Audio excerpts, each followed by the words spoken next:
The biting November wind howled through the open doors of the Oak Creek Precinct, carrying with it a woman who looked like she had walked through a storm to get there. She stood for a moment on the threshold, shivering slightly as the heavy glass door slammed shut behind her, cutting off the roar of the traffic outside but trapping the chill within. Taped crookedly to the glass was a faded, help-wanted sign, hanging by a single strip of yellowed Scotch tape, fluttering helplessly every time the heating vent rattled. It was a fitting greeting for a building that felt more like a fortress of indifference than a place of public service. Evelyn Vance wiped her muddy sneakers on the thin, worn-out welcome mat, leaving streaks of clay that looked startlingly dark against the gray linoleum. She was 55, though the weary set of her shoulders in that moment made her look older. She wore an oversized navy parka that had seen better decades, the hem stained with the specific, pungent mud found only down at the Riverside Community Market. To anyone glancing up from their paperwork, she was invisible, or worse, a nuisance to be managed. And in the Oak Creek Precinct, 2 days before Thanksgiving, nobody had patience for nuisances. The lobby smelled of floor wax and stale coffee that had been sitting on the burner since dawn. Behind the high front desk, Sergeant Brad Miller sat enthroned on a rolling chair that groaned under his weight. He was a man who wore his authority like a shield and his uniform a size too tight. Crumbs from a powdered donut dusted the front of his shirt like snow, and he was engrossed in a sports magazine, completely ignoring the woman standing 10 feet away. Near the filing cabinets, a young Asian officer, Mia Chen, glanced up nervously. She saw the mud on Evelyn's shoes and the tired look in her eyes, and she instinctively took a step forward to help, but a sharp glare from Miller froze her in place. She retreated to her corner, pretending to organize files. Head down, eyes averted. Evelyn approached the desk. Her wet sneakers squeaked loudly in the silence. She waited for 10 seconds. Then 20. Miller turned a page, chuckling at something in the magazine. "Excuse me, Sergeant," Evelyn said, her voice low but carrying a timbre of steel that didn't match her disheveled appearance. Miller didn't look up. He didn't even blink. "Delivery entrance is around the back, sweetheart. Unless you're here for the Toys for Tots drive, in which case we're out. Come back next year." "I am not here for toys," Evelyn replied, placing her hands on the counter. Her fingernails were clean, manicured, a detail Miller missed entirely. "I am here on official business." At this, Miller finally lowered the magazine. He looked at her face, then slowly let his eyes travel down to the muddy parka and the wet sneakers. A sneer curled his lip, a mix of amusement and disgust. "Official business? What, did someone steal your shopping cart?" He laughed, a harsh, barking sound that made Mia flinch in the corner. "Look, lady, the soup kitchen is 3 blocks down on Elm Street. They've got turkey and stuffing for you people. We don't run a shelter here." "I don't need a shelter," Evelyn said, her gaze locking onto his. "I need to see the mayor. We had an appointment for 10 o'clock. Miller dropped the magazine onto the desk with a slap. The amusement was gone, replaced by sudden aggression. "Okay, that's enough. You come in here, tracking mud all over my clean floor, demanding to see the mayor? You're disturbing the peace." He stood up, his bulk looming over the counter. "I'm going to give you 3 seconds to turn around and walk out that door before I arrest you for trespassing." "I have every right to be here," Evelyn said, not moving an inch. "That's it." Miller rounded the desk, his face flushing red. "I'm sick of the disrespect from the likes of you." He didn't wait for her to comply. He reached out, his thick fingers digging into the fabric of her parka, grabbing her upper arm with bruising force to shove her toward the exit. "Get out before I throw you in a cell." Evelyn didn't stumble. She didn't scream.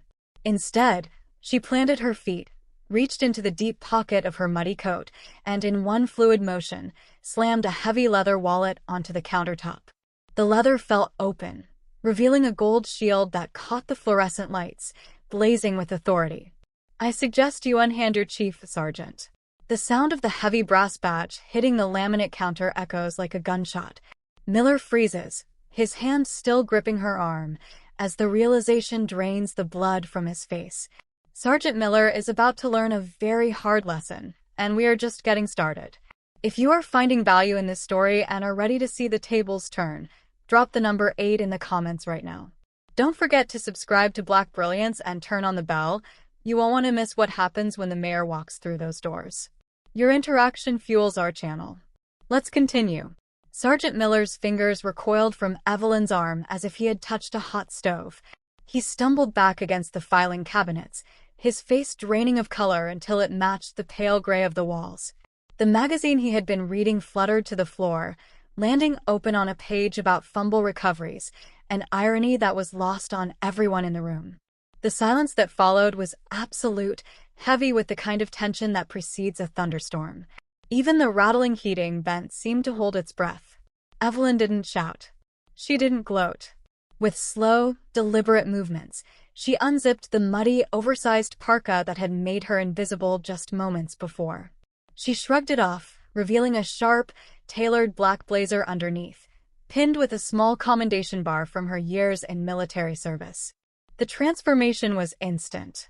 The homeless woman vanished, replaced by a commanding officer who occupied the space with an undeniable gravity.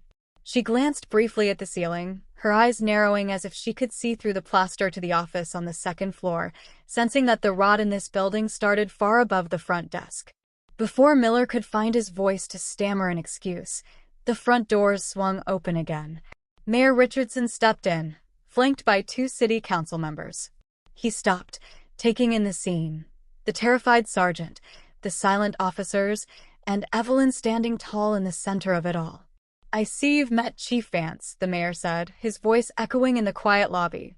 He looked at Miller with cold disappointment. "I hope you treated her with the respect she earned in the military, Sergeant. She was correcting logistical supply chains in war zones while you were still writing parking tickets." Miller opened his mouth, but no sound came out. He looked like a fish pulled suddenly from the water, gasping with it, and completely out of his element. I didn't know."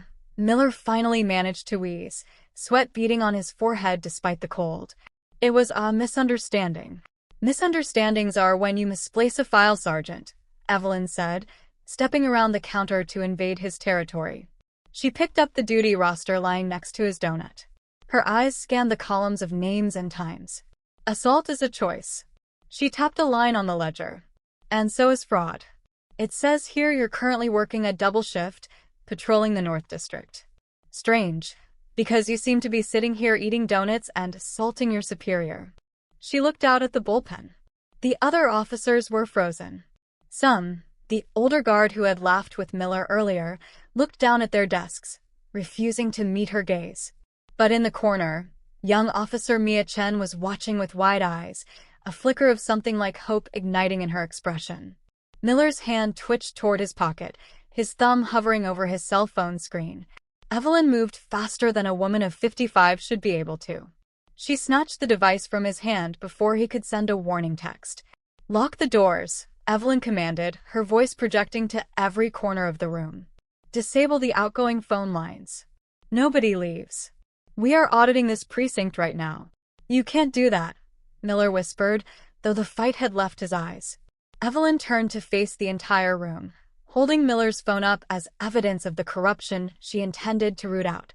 For 20 years, this badge has been a shield for bullies. Today, it becomes a target for truth. A phone begins to ring in the silent room. It's the dedicated line from the captain's office upstairs. The red light blinks ominously. The boss knows something is wrong. The red light of the phone blinked relentlessly, a digital heartbeat demanding attention, but Evelyn ignored it and headed straight for the records room. The persistent ringing faded behind her as she pushed through the heavy swinging doors, entering the dusty silence of the precinct's archive. The air here was dry and smelled of old paper, a sharp contrast to the damp chill of the lobby, but the atmosphere was just as suffocating. Evelyn didn't need to answer the phone to know who was calling. The captain upstairs was realizing that his fortress was under siege. She moved to the main computer terminal, her fingers flying across the keyboard. She had stripped off the authority of the chief for a moment and slipped back into the role of a detective. Earlier that morning, before walking through the front doors, she had walked the perimeter of the community market down by the river. She had seen the way the vendors, elderly women selling knitwear, farmers selling late-harvest squash, flinched when a patrol car drove by. She had felt the fear in the air, thick and palpable, and now, looking at the digital schedules on the screen, the pieces began to click into place. Ghost shifts, she muttered to herself. The screen showed Sergeant Miller and 3 other officers clocked in for special community detail every Tuesday and Thursday for the past 6 months. Those were the exact days the market was open. They were being paid overtime to terrorize the very people they were sworn to protect. A soft click of the lock made her spin around. Mia Chin stood by the door, her hands still on the deadbolt. The young officer was trembling, her face pale, but her jaw was set with a newfound determination. She held her personal cell phone in both hands like it was a grenade that might explode at any moment. "Chief Vance," Mia said, her voice barely above a whisper. "Looking at the schedules won't tell you the whole story. Numbers don't show you what it feels like." Evelyn softened her stance. "What do you have, Officer Chen?" "I've been recording them," Mia admitted, stepping forward. "For 2 years. I was too scared to report it because, well, you'll see." She unlocked her phone and placed it on the desk between them. "This was last week. 2 days before you arrived." Evelyn looked down at the small screen. The video was shaky at first, filmed from behind a parked car, but the audio was crystal clear. It showed the bustling community market, specifically a stall run by Mrs. Lopez, a grandmotherly woman known in the neighborhood for her holiday baking. She was arranging rows of pumpkin pies, their golden crusts steaming in the cold air. Then, Miller stepped into the frame. He wasn't smiling. He shouted something about a permit fee, and when Mrs. Lopez tried to show him a piece of paper, he slapped it out of her hand. The violence that followed was swift and cruel. Miller grabbed the edge of the folding table and heaved. Dozens of pies, weeks of hard work and income for Mrs. Lopez's family, crashed into the muddy ground. The camera zoomed in on Mrs. Lopez's face as she fell to her knees, trying to salvage a ruined pie, her hands covered in the same dark riverbank mud that was currently drying on Evelyn's own sneakers. Evelyn watched the video, her face unmoving, but her eyes burned with a cold, focused rage. It wasn't just corruption, it was cruelty. It was stealing Thanksgiving dinner from the hands of the poor. "There's more," Mia whispered, pointing to the top corner of the video frame. In the video background, Captain Sterling is seen watching from his balcony, smoking a cigar. Evelyn pauses the video. He's not just negligent. He's the architect. The truth is out, and it is heartbreaking. If seeing Mrs. Lopez's hard work destroyed sparked a fire in you, please comment the number 3 below to let me know you are still watching and standing with us. And if you haven't already, I strongly encourage you to subscribe to Black Brilliance and hit that notification bell. We are building a community that cares about truth, and your support helps us continue creating these meaningful stories. Now, let's see how Chief Vance fights back. Captain Sterling sat in his glass-walled office like a spider in a web, his fingers frantically hitting the delete key, unaware that the digital thread was already unspooling. Sweat stained the collar of his expensive shirt as watched the progress bar on his screen crawl forward. Purging system logs, 40%. He muttered curses under his breath, his eyes darting from the computer to the blinds he had hastily drawn shut. He believed that if he could just wipe the server, he could claim ignorance, blame Miller, and retire with his pension intact. Down in the server room, the air was frigid, filled with the steady low hum of cooling fans and blinking green lights. Evelyn stood behind Officer Marcus, the precinct's young IT specialist. Marcus's fingers were a blur of motion, but his face was pale. "He's nuking everything, Chief," Marcus said, his voice tight with panic. "He's running a military-grade wiper program. 10 years of financial records, overtime logs, complaint files. They're dissolving. I can't stop it from here without shutting down the whole grid." Evelyn stared at the screen, watching the history of the department vanish. "Let him have the old files," she said, her voice surprisingly calm. "He's trying to erase the past. I'm interested in the present."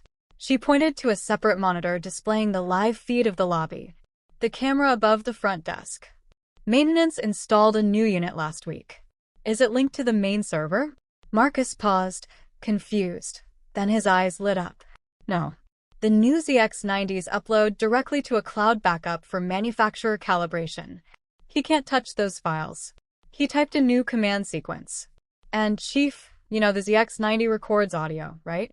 High definition. Pull it up, Evelyn ordered. 8 o'clock hours this morning. Before I arrived. Marcus hit a key. The audio file loaded instantly.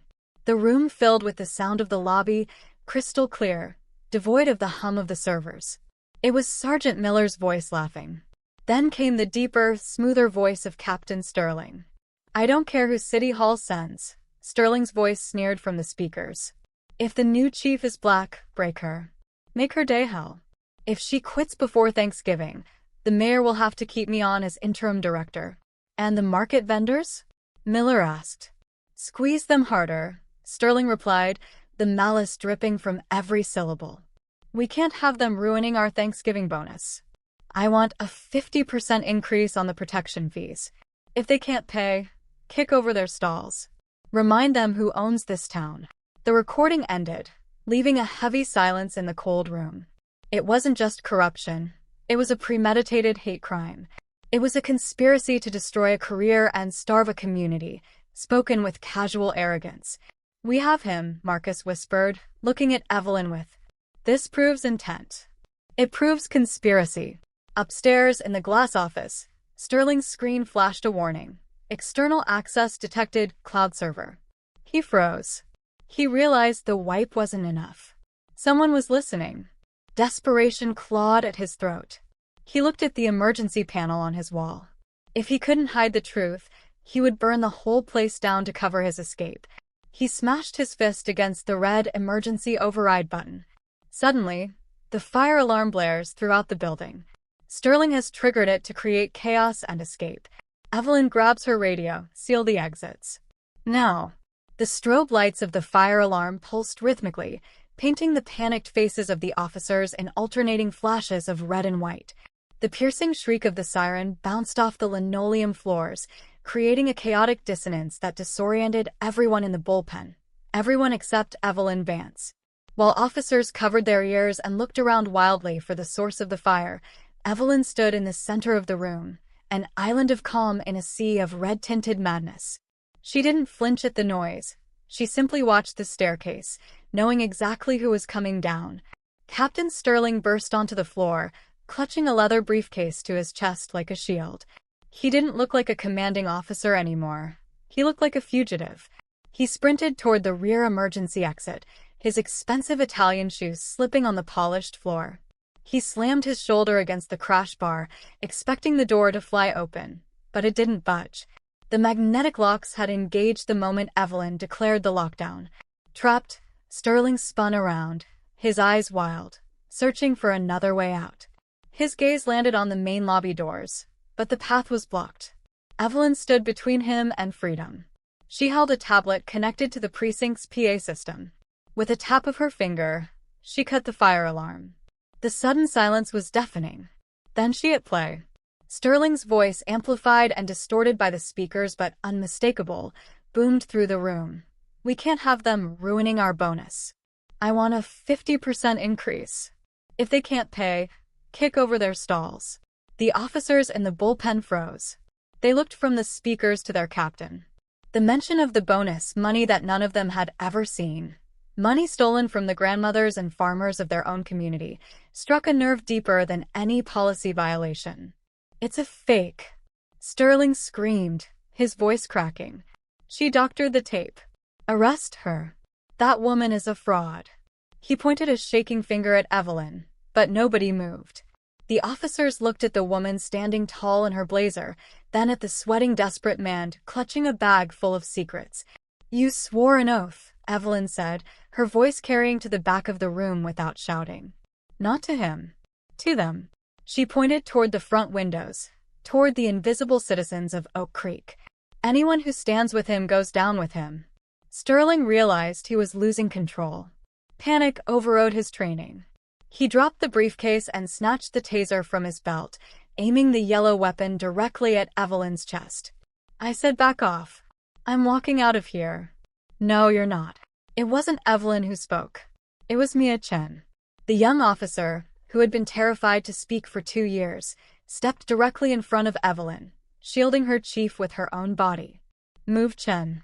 Sterling roared. No, said Officer Marcus, stepping up beside Mia. Then, movement from the back. Two burly patrol officers, men who had laughed at Miller's jokes just hours ago, walked forward. They didn't draw their weapons. They simply stepped into the line of fire, adding their width to the human wall protecting Evelyn. Then another officer joined. Then two more. Within seconds, Captain Sterling was facing a solid phalanx of blue uniforms. He wasn't facing a troublemaker anymore. He was facing his own department. Sterling looked at the wall of badges. He looked at the red laser sight of his taser dancing harmlessly on the Kevlar vest of a sergeant he had known for a decade. He realized, with crushing finality, that he had lost his army. His hand trembled, and the taser clattered to the floor. Sterling realizes he has lost his army. He drops the taser. Mia Chin steps forward with handcuffs. Richard Sterling, you have the right to remain silent. Please use it. 3 days later, the Thanksgiving snow fell gently on Oak Creek, covering the grime of the streets in a blanket of pristine white. Inside the precinct, the transformation was even more profound. The smell of floor wax and fear was gone, replaced by the rich, savory aroma of roast turkey, sage stuffing, and sweet cranberry sauce. The lobby, once a cold fortress where citizens were turned away, had been rearranged. The filing cabinets were pushed against the walls, and in their place stood long folding tables covered in bright orange cloths, set with real plates and silverware. Evelyn Vance stood by the entrance, no longer wearing the muddy parka or the severe blazer, but her dress uniform, softened by a simple white apron tied around her waist. She thought back to Sergeant Miller's cruel insult about the soup kitchen. He had been wrong. This wasn't a charity line where scraps were handed down from high to low. This was a family dinner. The heavy glass doors swung open, but this time, they didn't slam shut on anyone. Mrs. Lopez stood there, flanked by a dozen other market vendors. She hesitated on the threshold, clutching her purse tight, her eyes scanning the room for the men who used to kick over her stall. She didn't see them.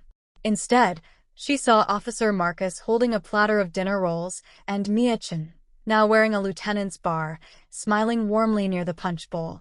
Please, come in, Evelyn said, stepping forward with open hands. The table is set for you. Mrs. Lopez stepped onto the clean mat. She looked at Evelyn, then at the badge shining on Evelyn's chest. We didn't know if it was real, she admitted softly. The invitation. It's real, Evelyn replied. She reached into her pocket and pulled out a thick white envelope. And so is this. She pressed it into Mrs. Lopez's weathered hands. It's every cent you were forced to pay over the last 10 years, plus interest collected from the seizure of Captain Sterling's assets. It's not enough to say sorry. We have to make it right. Tears welled in the older woman's eyes. She didn't open the envelope. She simply held it to her heart. The tension in the room broke as the officers moved forward, not to intimidate, but to pull out chairs for their guests. For the first time in the precinct's history, the divide between the badge and the community dissolved. There was no us and them, only neighbors sharing a meal against the cold. Later, as the laughter rose above the clinking of silverware, Mrs. Lopez approached Evelyn again. She was holding a small box. I brought you something, she whispered, opening the lid to reveal a perfect, golden-crusted pumpkin pie. No charge. Evelyn laughed, a sound that was light and free. Thank you, Maria. You know, Mrs. Lopez said, leaning in, that first day, I saw you walking by the river. I thought you were homeless. I almost offered you a ride. Evelyn smiled, looking around the room at the young officers serving coffee to the elders, at Mia Chin laughing with a farmer, at the station that finally felt like a sanctuary. I was just looking for a home, Evelyn said softly. And I found one that needed a good cleaning. The camera pans out the window to the winter night, where the help wanted sign has been taken down, replaced by a wreath. Just as the fresh snow cleansed the streets of Oak Creek, Evelyn's quiet courage washed away years of fear, reminding us that true authority isn't about the badge on your chest, but the heart beneath it. When we choose to look past the muddy coat or the tired face, we often find that the greatest gifts and the strongest leaders arrive in the most humble packages. If this story of justice warmed your spirit this holiday season, please consider joining our Black Brilliance family. By subscribing and sharing your thoughts below, you help us keep the light of truth shining bright, one story at a time. Until next time, Be the kindness you wish to see in the world.